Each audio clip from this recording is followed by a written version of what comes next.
Il y a des passages dans la Bible, ils sont écrits pour les temps où ça se réalisait, pour un temps où Jésus venait, ou pour un temps pour aujourd'hui. Est-ce que c'est juste? Ça, je nomme les temps prophétiques, les passages. Et il y a des psaumes, ils sont prophétiques. Vous connaissez sans doute le psaume 23, « L'Éternel est mon berger ». David l'avait écrit parce qu'à son époque, il a eu une révélation pour sa vie. Mais c'est toujours encore actuel aujourd'hui. Pour nous, l'Éternel est mon berger, je n'ai pas de manque. C'est resté. Ce psaume a la même puissance aujourd'hui qu'il y a 3000 ans. Maintenant, il y a un autre psaume, j'aimerais vous le lire. Et ce psaume, je veux dire, il a été aussi actuel et réel que pour aujourd'hui. Et ça, j'aimerais vous lire, vous le connaissez tous, c'est le psaume 2. Je vous le lis. Je fais doucement.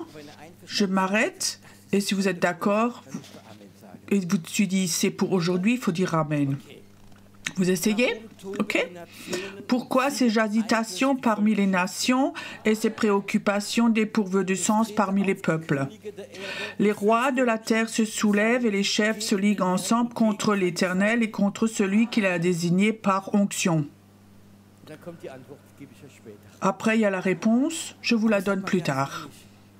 Mais soyez honnêtes, il n'y a jamais eu un temps où sur toute la terre, il y a tellement eu de chaos, de stress comme aujourd'hui. Il n'y a jamais eu un temps où on a dépensé autant d'argent sur la terre que pour les armes. Des milliards, j'ai lu, qu'un missile qu'ils envoient coûte plus de 500 000 €. Et il y a des milliers qu'on tire avec nos impôts. C'est juste ça. Je peux te dire, ce qu'on dépense aujourd'hui, des générations après nous vont payer ça. Nous n'avons aucune imagination. Ce qu'on dépense aujourd'hui, les tanks, le tank Léopard, coûte 1 million d'euros. Vous savez combien de tanks ont déjà été détruits, des tanks allemands? 1 million comme ça, juste détruits. Il y a de l'argent qui est dépensé dans une mesure qu'on ne peut même pas imaginer. Et il y a tellement de désordre, de stress, que ce soit l'Iran, la Russie, le Corée du Nord, les peuples arabes. Peu importe, partout, il y a la guerre. De certaines guerres, on n'en parle même plus. En Afrique, il y a tous les jours des guerres, des morts, on n'en parle même plus parce que c'est devenu normal. Nos politiciens, je ne veux pas celui maintenant qui veut parler contre la politique, mais ils ont des opinions. Parfois, je pense, est-ce qu'on peut encore avoir confiance? Je parle maintenant de l'Allemagne. Il y a 25 ans, nous avions beaucoup de politiciens et ils disaient tous, nous devons donc faire qu'il y ait la paix en Afghanistan. Nous avons dépensé des millions pour l'Afghanistan, pour les écoles, pour les rues, pour les ponts, pour les armes. Et beaucoup de militaires français, allemands sont morts dans ce pays pour la guerre. qu'est-ce qu'on nous a promis en fait? Ça va être une démocratie, la liberté. Et les mêmes politiciens qui nous ont raconté cela, ce sont les mêmes politiciens qu'aujourd'hui qui disent il faut acheter plus d'armes, plus de bunkers, plus de missiles. C'est les mêmes politiciens aujourd'hui qui nous avaient tout promis. Est-ce qu'on peut encore leur croire? Ça, c'est la question. Dans le monde des finances, on pense qu'il y a un désordre mondial. Quand tu lis les médias, les journaux, et tu entends toutes les opinions, comme nous sommes manipulés, tout est toujours contre Dieu, contre le plan de Dieu. C'est tellement simple quand un politicien dit « je suis chrétien » et tu vas voir comme tous les médias vont tirer contre lui. Et s'il dit « j'appartiens, c'est LGBT » ou tout le reste, il dit « waouh, ben, il a 5 points de plus ». Et ça, c'est les temps dans lesquels nous vivons. Nous ne sommes plus ce qui est juste, ce qui est faux. Et dans le monde des finances, j'ai entendu aujourd'hui, on ne peut même pas imaginer il y a plus de quelques années que Volkswagen ferme 3 usines. Aujourd'hui, j'ai entendu 30 000 personnes vont être renvoyées chez eux. On ne peut pas imaginer. Volkswagen, c'était le succès. Et tu sais, on va avoir une mauvaise nouvelle après l'autre. Je prophétise, nous sommes dans les temps. Et maintenant, la réponse de Dieu vient. Est-ce que je dois vous la lire? Toujours dans le même psaume, tu es prêt? Et le psalmine, Dieu dit, arrachons leurs liens, jetons leurs chaînes loin de nous. Ça veut dire que toute nouvelle négative que nous recevons ou nous secouons la tête, déchire-la. Déchire les liens, c'est pas intéressant. Pourquoi? Parce que Dieu a un autre plan. Tu comprends? Si les médias, tu vois tout ce qu'ils racontent, ils invitent des spécialistes. Nous avons un spécialiste pour le domaine. Et ce sont tous des spécialistes. Qu'est-ce qu'ils ont tous dit qui va gagner en Amérique? Les prophètes disent autre chose. Nous allons voir. Il y a beaucoup de choses qui vont se transformer et changer. Je ne sais pas comment moi je vais quand je regarde les infos, à la télé ou quand je lis, et je peux m'énerver grandiosement. Ok, désolé, je ne suis pas encore parfait. Je m'énerve. Je dis, mais qu'est-ce qu'ils sont devenus bêtes, je me dis. Ils n'ont plus d'intelligence, ils n'ont plus de crainte de Dieu. Je me réjouirais tellement si un de nos ministres ou journalistes irait là-bas et on dit on a une nouvelle solution, il est temps de prier pour le pays, de se repentir, il faut revenir vers Dieu. Un politicien l'a dit, c'est un Hongrois. Tu comprends? Et lui, des médias de Bruxelles, des politiciens, on lui tire dessus, on le dégomme. C'est toujours, tous les plans sont toujours contre les plans de Dieu, contre Dieu. C'est là, c'est actuel. Et alors, si tu es confronté avec ces médias, même si tu ne regardes pas la télé, quand même dans le pays, tu le sens. Tu sens l'atmosphère. Même si ton voisin regarde, tu vois ses dépressions, alors tu sens l'atmosphère. Tu vois les soucis des personnes, tu commences à les sentir. Et là, il est écrit qui dit « dessire les liens, enlève-les ». Ce que tu as entendu, ces plans, ces peurs n'ont rien à voir avec toi.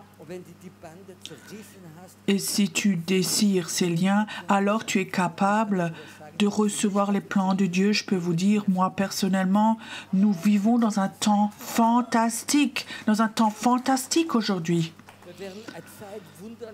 Nous allons vivre des temps de miracles comme nous n'avons jamais vécu, que ce soit dans les finances, dans les miracles, dans la politique.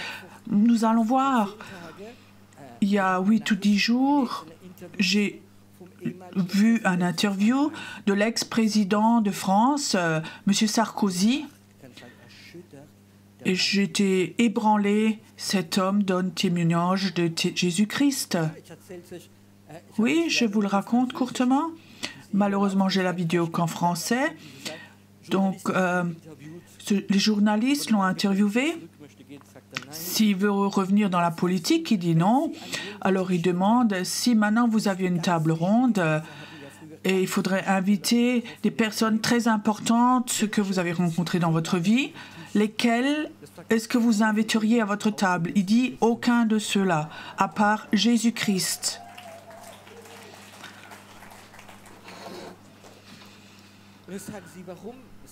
Alors ils disent, mais pourquoi? Il dit, Jésus-Christ est le seul. Il est saint, c'est le chemin vers Dieu, il est la paix, il est le pardon. Waouh! Un président de France. On ne pouvait pas imaginer ça. Les journalistes, ils étaient tous choqués. Tu comprends? Personne d'autre. À cette table, non, personne. Avec personne. Seulement Jésus. J'inviterai personne d'autre. Tu comprends? Et dans ces temps sombres, tout d'un coup, nous allons entendre des choses, ils vont s'allumer. Même si tu n'écoutes que des choses négatives, arrête avec ça. Déchire ces liens. Et parce que si tu ne le fais pas, Dieu ne pourra jamais, il ne pourra jamais mélanger ses plans avec ses plans du monde. Nous, les chrétiens qui veulent faire moitié-moitié, ça ne va pas aller. Dieu ne va pas te révéler ses plans si tu n'es pas prêt à déchirer les plans qui sont là. Ça ne va pas. Je peux te dire, nous sommes dans un temps où nous, chrétiens, nous devons apprendre à déchirer tout lien qui n'est pas bon. Je vais même aller plus loin. Si des gens sont là dans ta vie, où tu remarques qu'ils ont une mauvaise influence négative sur toi, aussi des chrétiens, coupe ces relations. Tu comprends? S'il y a des gens qui gémissent toujours, insatisfaits, ils râlent de leur église, de leur pasteur, de frères et sœurs et tout, la Bible dit, faut pas que tu t'assieds avec ceux qui se moquent ou qui critiquent. Dieu va avoir un temps où il va de plus en plus révéler ses plans à des chrétiens, tout normal. Il ne faut pas avoir un prophète, un apôtre, il ne faut pas avoir l'école biblique, il ne faut pas parler 5 langues. Nous vivons dans un temps où Dieu a besoin de révéler ses plans. Amen. Mais il va les révéler à des personnes qui sont capables d'enlever les autres plans, de les enlever.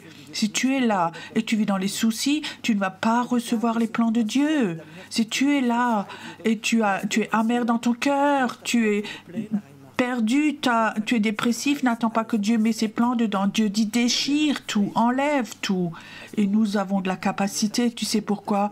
Quelqu'un vient me dire je peux pas faire cela, je peux pas faire cela. Alors je dis tu sais, la Bible dit Jésus-Christ te dit la capacité d'être enfant de Dieu. Est-ce qu'il dit cela?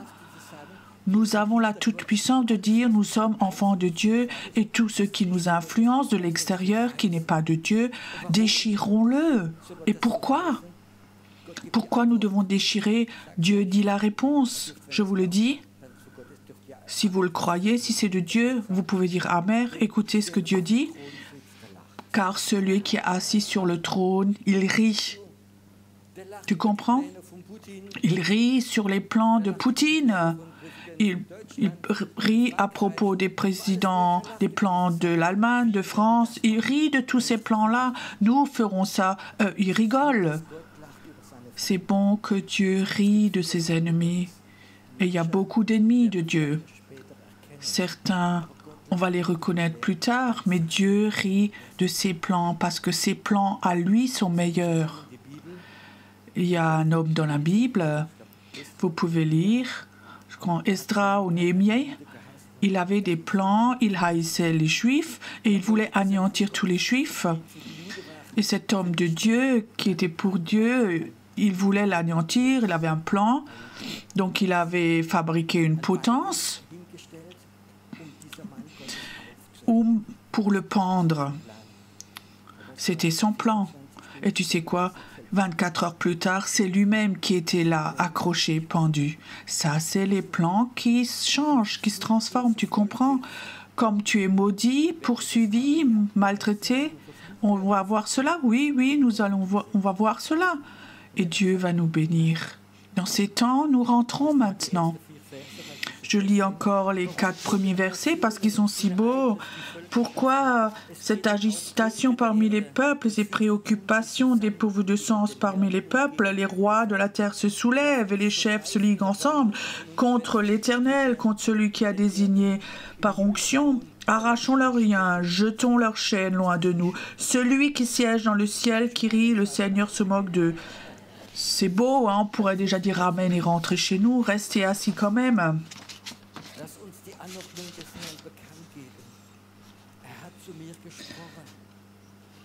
Il m'a parlé. Mon fils, tu es. Ma fille, tu es aussi. Amen. Moi, j'ai la liberté. Moi, je suis fils et fils. Je t'ai engendré et je te donnerai des nations pour héritage. Et les extrémités de la terre, je te les donnerai en possession. Amen. Écoute les plans de Dieu. Dieu veut te révéler ses plans. Que nous réclamions les nations pour lui. Et si tu es chrétien, que tu n'as pas de plan, tu es dans la tradition, tu vas à l'église, tu chantes des chants, tu lis la Bible, tu pries et tu attends que le Seigneur revienne. Si tu n'as pas de plan, on vit comme ça. Et tu sais quoi? Ça, pour moi, ce serait ennuyeux. J'aime pas m'ennuyer. J'ai déjà raconté, pour ceux qui ne connaissent pas mon témoignage, mon grand-père était fonctionnaire, mon papa était fonctionnaire, mon grand frère était fonctionnaire. Et à 16 ans, je suis devenue fonctionnaire. Et ma maman était fière. Tu comprends? À l'époque, en France, chez la Poste, donc tu étais fonctionnaire, j'étais là embauchée et j'avais une vision prophétique. Je voyais les 40 ans prochains tamponner des lettres.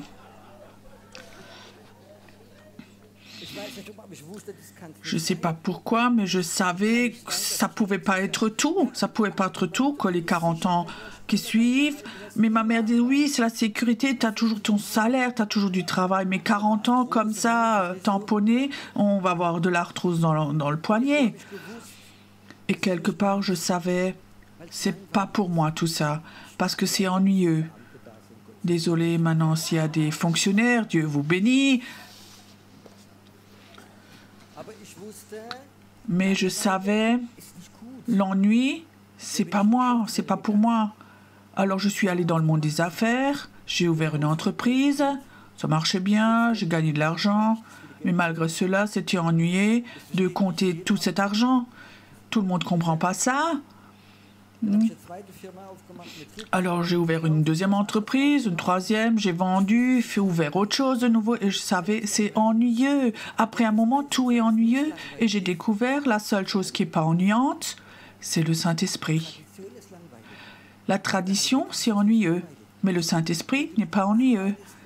Et si tu travailles avec lui, je sais très bien, les dernières 35 ans, je le sais, c'est pas toujours facile, mais jamais ennuyeux. Et de préférence être dans le combat et vivre tout ça que l'ennui. L'ennui, c'est quelque chose de terrible. Est-ce qu'il y a des femmes qui ne sont pas encore mariées ici? Est-ce que vous voudriez avoir un mari ennuyeux? Honnêtement. Mais il est gentil, il est sympa, il est beau, mais ennuyeux. Oh, peut-être ça devient intéressant maintenant? Une belle voiture. L'ennui, c'est quelque chose de terrible, tu comprends? Oui, ben on peut déjà mourir, c'est comme... Oui, on sait tout. Mais le Saint-Esprit n'est pas ennuyeux. Je reviens en arrière. Pourquoi je dis ça? Parce que le Saint-Esprit connaît les plans de Dieu. Le Saint-Esprit connaît les plans de Dieu et tu sais qui le sait encore? Les démons et l'enfer. Et ça, c'est la raison pourquoi ils sont fâchés avec toi, avec moi. Ils savent très bien, lui, il a les plans de Dieu, cette femme a les plans de Dieu. Et ils commencent à croire, ils commencent à prier. Et tu sais, l'enfer se lève parce qu'ils savent cela et ils vont contre toi. Et alors, c'est encore moins ennuyeux.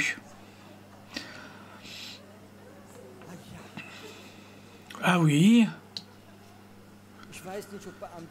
Je ne sais pas si les fonctionnaires vont au ciel, mais...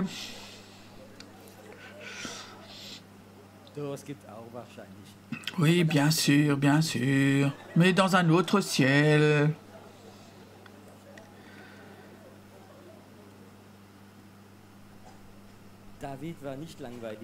David n'était pas ennuyant dans sa vie. Et je crois que c'est quelque chose d'important de comprendre. L'ennemi a des plans. Et il voudrait détruire le monde et l'humanité. Il voudrait les envoyer en enfer. Il a la haine et le mensonge, la manipulation, tout est là. Et les personnes importantes sont là.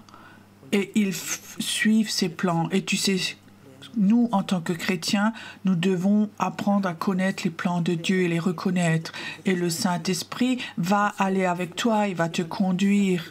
Et peut-être que ce ne sera pas facile, mais ça ne va pas être ennuyeux, je te promets. Si un chrétien dit être chrétien, c'est ennuyeux, tu ne connais pas le Saint-Esprit et tu n'es pas obéissant, je te dis. Les derniers 35 ans, j'aurais jamais pu imaginer tout ce que j'allais faire dans ma vie, même les choses les plus folles. Mais je peux te dire, le Saint-Esprit, quand il te conduit, c'est pas ennuyeux. Tu rentres dans les plans de Dieu. Il y a plusieurs mois, il y a un ex-homme d'affaires que j'avais connu en France, il y a 30 ans. Faille, j'ai entendu que tu prêches maintenant. Ah, pourquoi tu fais ce genre de choses? Il ne pouvait pas comprendre ça. J'ai dit, tu sais, j'étais des années homme d'affaires. Le soir, j'allais au lit et j'avais pas la paix en moi. Tu sais, quand maintenant je vais au lit le soir, alors je sais très bien, j'ai la paix dans mon cœur. J'ai une relation avec Dieu. Et tout d'un coup, c'est devenu tout calme. Il n'accusait plus parce qu'il n'avait pas cette paix. Le Saint-Esprit, c'est celui qui nous emmène dans les plans de Dieu et qui nous aide à recevoir les plans de Dieu. Tu sais, les plans de Dieu, nous ne les comprenions pas toujours dans notre vie et je suis content que Dieu ne m'a pas tout montré il y a 35 ans, sinon je serais parti en courant. Il nous a juste montré des petits bouts comme ça de temps en temps, mais le Saint-Esprit nous emmène dedans.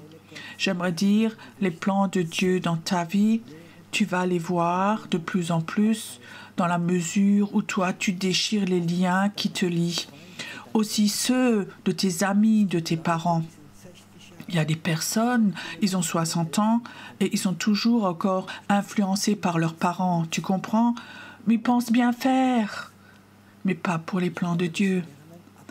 Et je crois que nous devons vivre, apprendre à déchirer des liens aussi de théologie, d'église, de déchirer ces choses. Je veux être une personne libre et je veux les plans de Dieu pour ma vie, pour mon pays. Je veux les recevoir. Je dis encore, Dieu ne va pas mélanger. Je dis encore les plans de les siens et ceux du monde, de la peur. Tu as un pied dans le monde et un pied dans le plan de Dieu. Quand le plan de Dieu n'allait pas, alors je peux toujours encore rentrer dans le vieux plan. Arrête avec ces choses-là. Ça marche pas. Il faut couper, recommencer une nouvelle vie. Ça s'appelle conversion, nouvelle vie. Peut-être que certains d'ici veulent faire ce plan et dire je vais sortir de mes plans ici à Majorque et je vais aller dans le plan de Dieu. Aussi pour les femmes. Il y a des femmes qui disent « Je suis chrétienne, je suis sauvée. Mon plan, c'est de trouver un mari. » Si tu trouves un mari aussi, même s'il est chrétien, et le plan de Dieu ne l'intéresse pas, sépare-toi de lui, tu comprends? Le plan de Dieu est beaucoup plus important que ta sécurité. Il y a aussi un avenir pour toi, mais pas de Dieu. C'est une des choses les plus importantes. Tu reçois les plans de Dieu et le plan de Dieu vont toujours être, pas pour que tu ailles bien, que tu aies du succès, mais le plan de Dieu vont être là pour construire le royaume de Dieu. Aujourd'hui, je me suis entretenu avec un frère. Il y a des plans comme ça, des puzzles, et un plan que Dieu m'a dit fortement. Il m'a donné une vision. Il y a déjà plus de 30 ans que j'ai reçu ici. Il y a un grand réveil qui va venir à Majorque. Il y a 35 ans, un prophète d'Irlande avait eu un hôtel 6 kilomètres d'ici. Et là, sur la terrasse en haut, sur le toit, j'étais assis le matin et je faisais mon temps de silence et j'ai eu une vision et je l'ai vu. Je l'ai vu comme Dieu a un plan pour cette île et de cette île, le réveil Les gens vont recevoir le feu d'ici et vont aller dans le monde entier. Et ça, c'est pour moi la chose la plus importante. Je ne veux pas être là pour faire des séminaires, avoir des bons temps, mais pour moi, c'est important. Dieu, c'est quoi ton plan pour cette île? Je veux transmettre ces plans de Dieu à d'autres personnes et que le feu de Dieu pour ces plans vienne. Tu sais, Dieu ne te donne pas le feu pour que tu pries pour les autres et waouh, quelle onction à ce frère. Non, le feu a toujours une raison. Si quelqu'un reçoit le plan de Dieu et je dis je veux aller dans mon appel et le feu de Dieu est sur lui, ça va être comme un turbo. Ça va être plus fort. Le feu en Zich n'est pas fait pour que tu te sentes bien. Le feu de Dieu est là pour que tu aies de la puissance, pour détruire les puissances des ténèbres qui se mettent devant toi, pour les effacer, les enlever. Il y a plusieurs années, j'étais fraîchement converti, un homme qui vient devant, il dit « J'aimerais être béni ». Je dis « Oui, en tant que pasteur, qu'est-ce qu'on fait? On met la main, on bénit, bénis-le, bénis-le, bénis-le. » Et Dieu dit « Stop ». Je dis « Quoi, stop ?» Il dit « Pierrot, est-ce que tu voudrais bénir une poubelle ?» Tu sais ce que j'ai fait? Je lui ai dit à ce jeune homme, j'ai dit, écoute, Dieu a dit, je ne dois pas bénir une poubelle. Il me regardait, il a tout de suite compris ce que je voulais dire. Parce que si tu bénis une poubelle, tu bénis aussi les ordures. Je lui ai dit. Alors il me regarde et je dis, tu sais, là il y a une croix, agenouille-toi, enlève toutes ces ordures. Alors il est allé à la croix. Il s'est agenouillé, il a pleuré, il s'est repenti, il est revenu. Et le Seigneur a dit, maintenant tu peux le bénir. Ça signifie, tu peux aussi bénir les ordures. Dieu voudrait ici, certaines personnes, cette semaine, montrer le feu de Dieu. Certains vont recevoir une onction du feu, pas pour que tu te sentes bien, mais pour que tu rentres dans le plan de Dieu. Certains d'entre vous, Dieu les appelle à rentrer dans ses plans pour prier pour les nations. Il y a des personnes qui prient quand ils ont besoin de quelque chose. Jésus, aide-moi là, ceci, pour le voisin, pour la fille. Tout ça, c'est OK.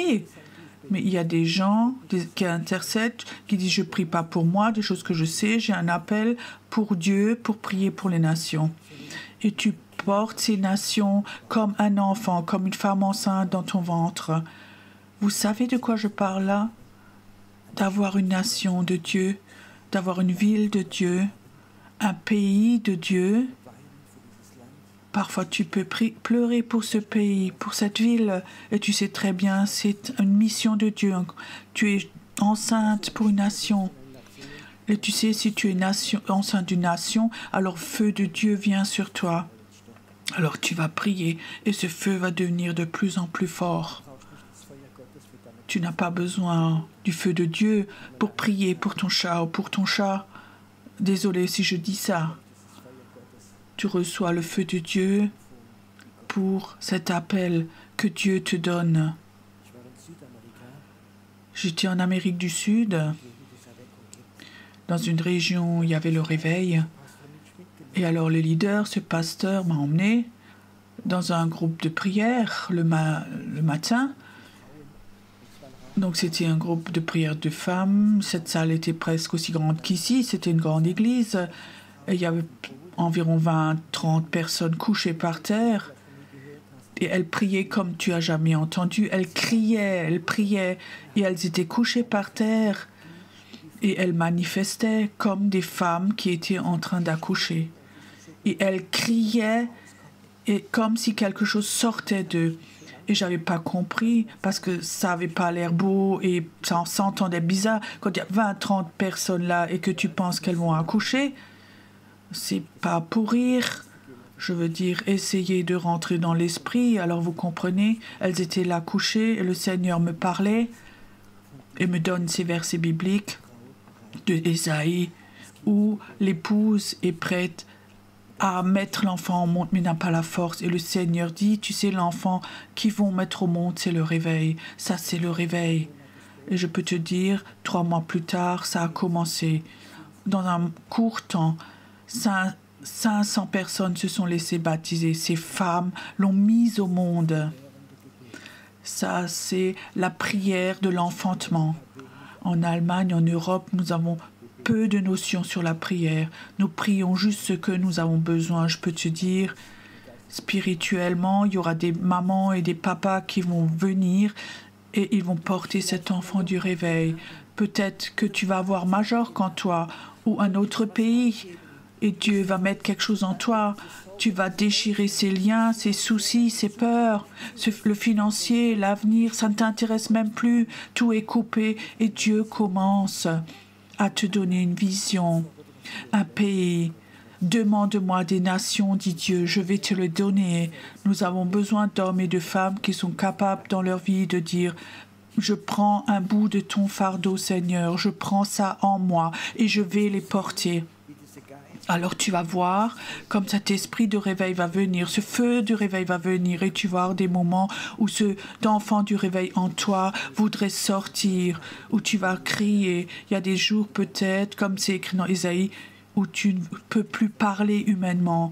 Tu enlèves ton téléphone, tu ne regardes plus de télé. Tu seras tout seul chez toi à la maison parce que tu sais que ces douleurs de l'accouchement vont venir. Et peut-être que tu pourras pleurer, crier. Et ces douleurs seront en toi et vont rentrer dans le monde invisible. Et dans le monde invisible, tu as ouvert un morceau de réveil. Je me souhaite des réunions de réveil, d'avoir la grâce de les faire où les gens reçoivent des visions comme des enfants en eux qui travaillent avec le Saint-Esprit. Moi, je ne peux pas le faire, mais je sais le Saint-Esprit voudrait le faire. Est-ce que toi, tu voudrais dire, Seigneur, je veux ta vision, que toi, tu me donnes, la porter en moi comme un enfant.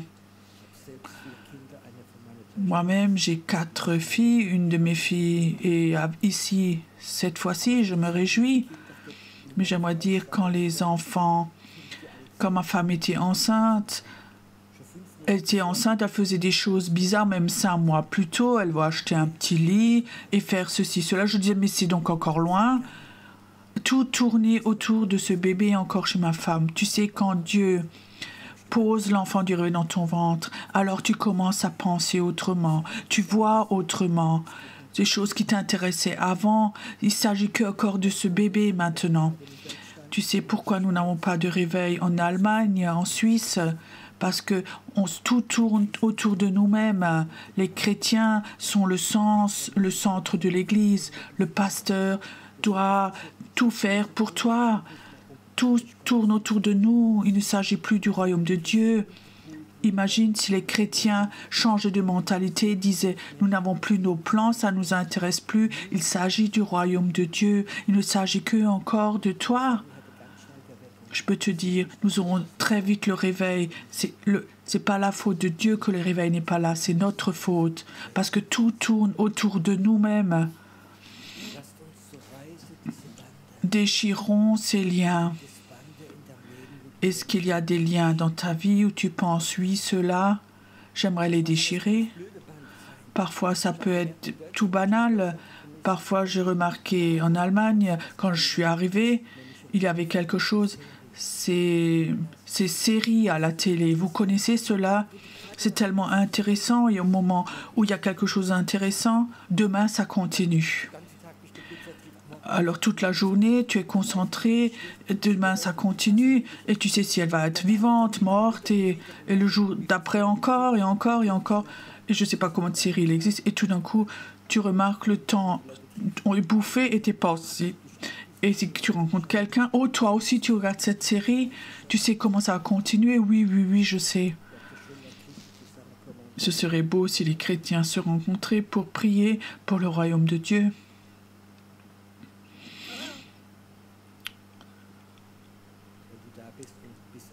Si tu es là et tu es un peu déçu et tu voulais avoir des caresses et faire des vacances,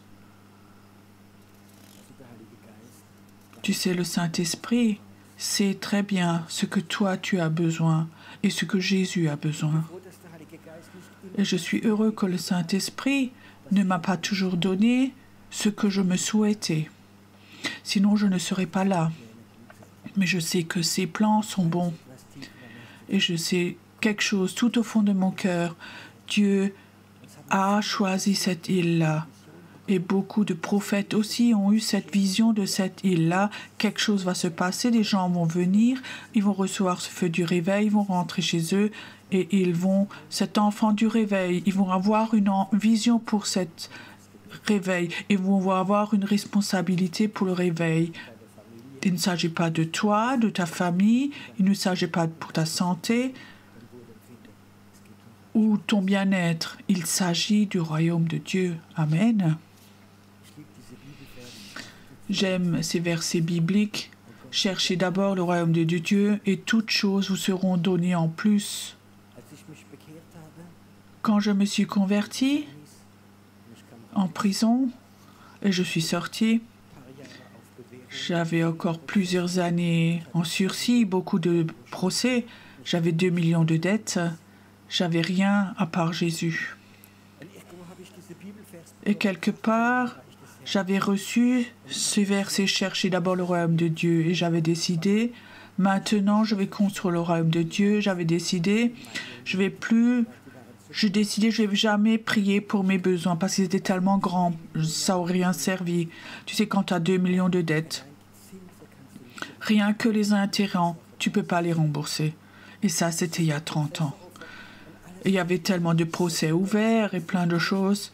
Et j'avais dit, ça ne m'intéresse plus, Dieu.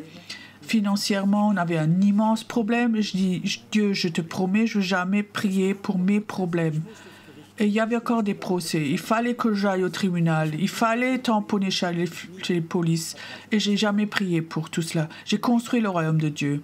J'ai commencé l'église. Une question, est-ce que toi, tu prendrais un pasteur s'il commençait une église qui a encore 2-3 années de sursis avec 2 millions de dettes, qui n'a aucune notion? Personne dirait non, ça ne va pas ensemble, mais je sais quelque chose dans ma vie. Si toi, tu veux construire le royaume de Dieu, Dieu s'occupe de tout, il met tout en ordre. Je l'ai vécu. Il fallait. J'avais 5 ans sursis. Une fois par mois, je devais aller à Strasbourg, chez le juge, au tribunal, pour montrer les papiers que je travaille. Si je n'étais pas allé, il me recherchait, remis en prison. Et j'étais déjà pasteur à cette époque. Et je me rappelle encore, donc tous les mois de Heidelberg, je vais à Strasbourg, au tribunal, c'était la première fois là, alors il me regarde le juge, comme on regarde un brigand, et il me dit, Faye, vous travaillez? Je dis oui. Oui, bon, qu'est-ce que vous faites? Je suis pasteur.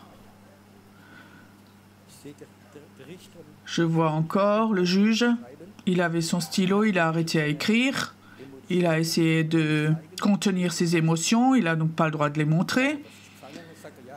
Alors il s'est rattrapé, il dit oui, vous faites sans de la paperasserie. Et je dis non, je prêche l'évangile. Tout silencieux, il se lève, il ferme le dossier, il met dans l'armoire, il dit « Monsieur Faye, vous n'avez plus besoin de venir, plus jamais, vous êtes libre. Sinon, pendant 5 ans, j'aurais tous les mois dû venir jusqu'à ce que le procès soit fini. Mais je peux te dire, quand tu construis le royaume de Dieu, il fait tout pour toi. Mes dettes ont été anéanties, j'ai une belle maison, je vais bien aujourd'hui, j'ai jamais mendié non plus, mais Dieu l'a fait. Il faut que tu saches, Dieu est de ton côté quand tu construis le royaume de Dieu. Quand tu construis ton royaume, c'est dangereux. Mais quand tu construis son royaume, il est derrière toi.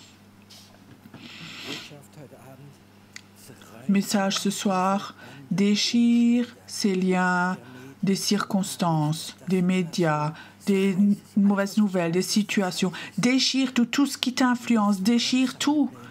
Et tu vas recevoir les plans de Dieu pour ta vie, pour ce pays.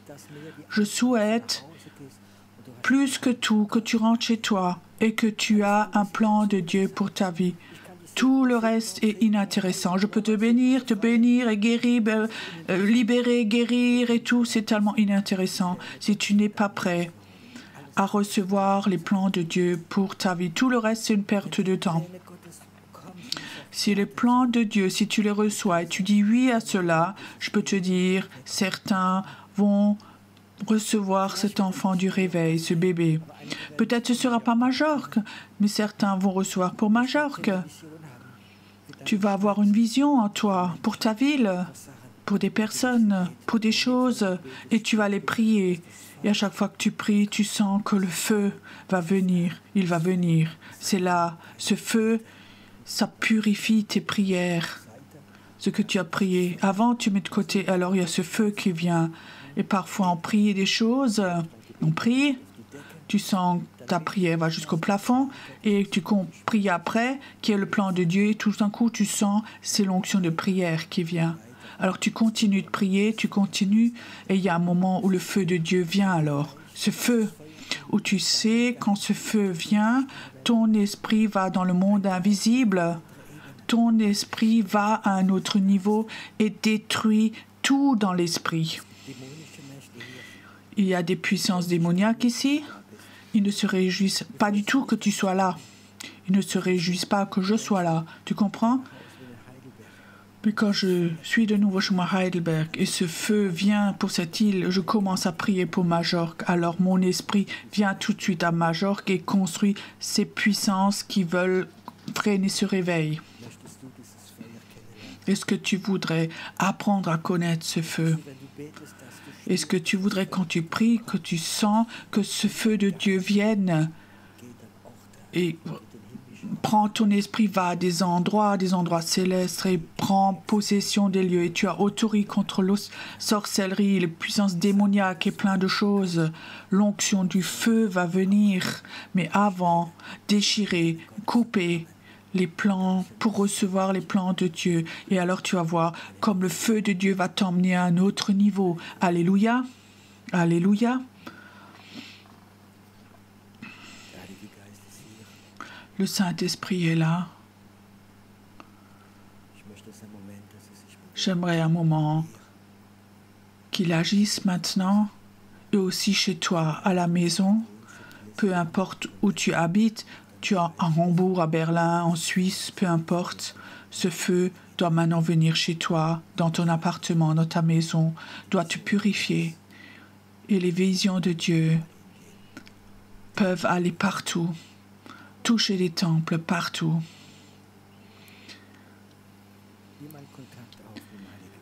Prends voir contact avec le Saint-Esprit maintenant. Je n'ai pas besoin de tout faire. C'est comme si tu mettais tes doigts dans la prise de courant de Dieu. Il faut que tu apprennes aussi quand tu es chez toi à la maison, quand tu es tout seul, dans ta petite chambre, à mettre tes doigts dans la prise de courant, d'être en contact avec le Saint-Esprit pour qu'il vienne. Et toi qui ne connais pas encore vraiment le Saint-Esprit, ce soir, invite-le. Saint-Esprit, tu dois devenir celui qui me guide. Tu as le droit de m'amener les révélations de Dieu. Certains ne prennent pas encore contact. Prends contact avec le Saint-Esprit. Il attend maintenant. Il voudrait se poser sur toi. Je vois ce soir l'appel pour des prêtres. De prêtres ou prêtresses de Dieu. Waouh!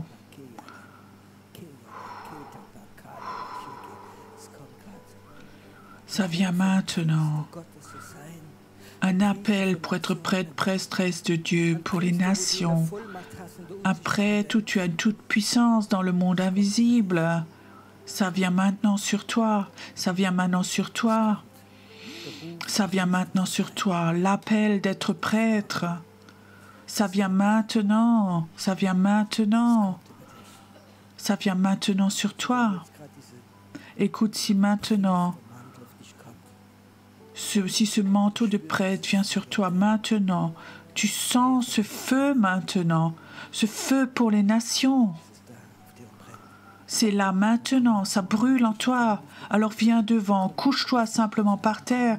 Ne viens pas pour être béni. Ne viens pas parce que quelqu'un d'autre vient, mais viens maintenant si tu entends cet appel pour prêtre pour les nations. Couche-toi par terre, couche-toi par terre, comme signe que tu es couché devant ton Dieu. Tu ne le fais pas pour une église, pour une religion, pour une dénomination, tu le fais pour Dieu.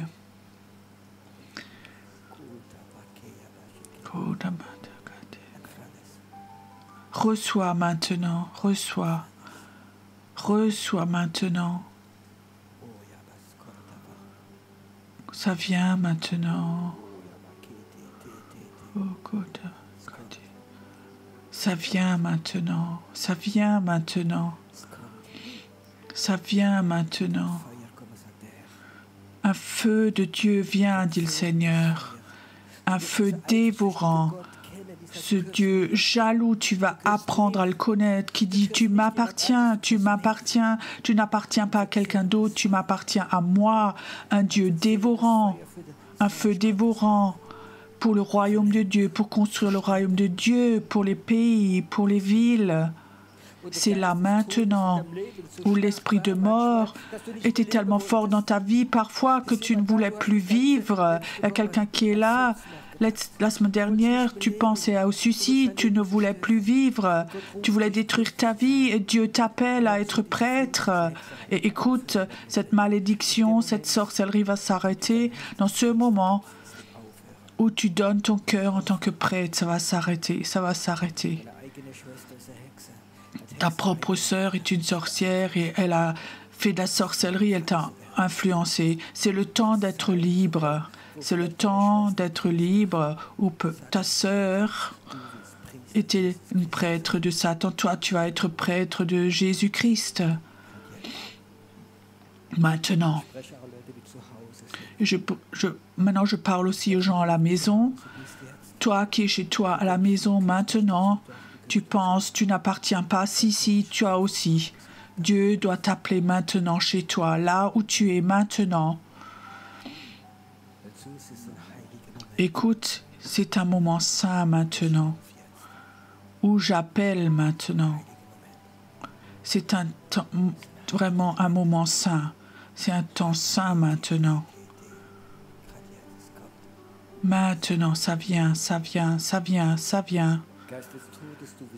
Esprit de mort, tu vas lâcher, où tu as essayé de poser des semences dans les personnes. Esprit de mort, tu arrêtes maintenant et tu lâches, car la vie de Dieu, je te coupe maintenant, je coupe ces liens de la mort, de ce désir de mort. Ça s'enlève maintenant.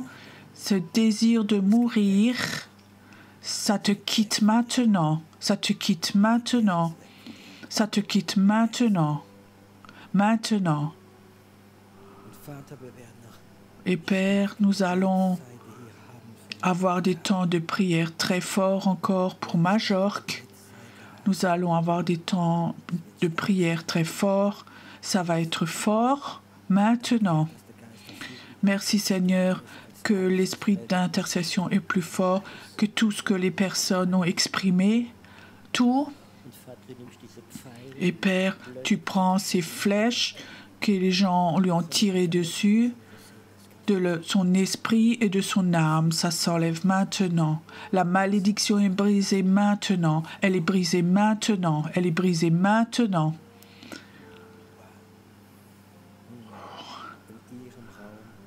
Et vous, dans la salle encore, priez un moment dans l'esprit pour ces personnes qui sont devant. Ils ne vont pas avoir une mission facile. Priez pour une protection pour les personnes qui sont là devant. Priez pour eux. Pour ce nouveau temps qui va venir. C'est un nouveau temps qui va venir maintenant. C'est un nouveau temps qui va venir. C'est là maintenant.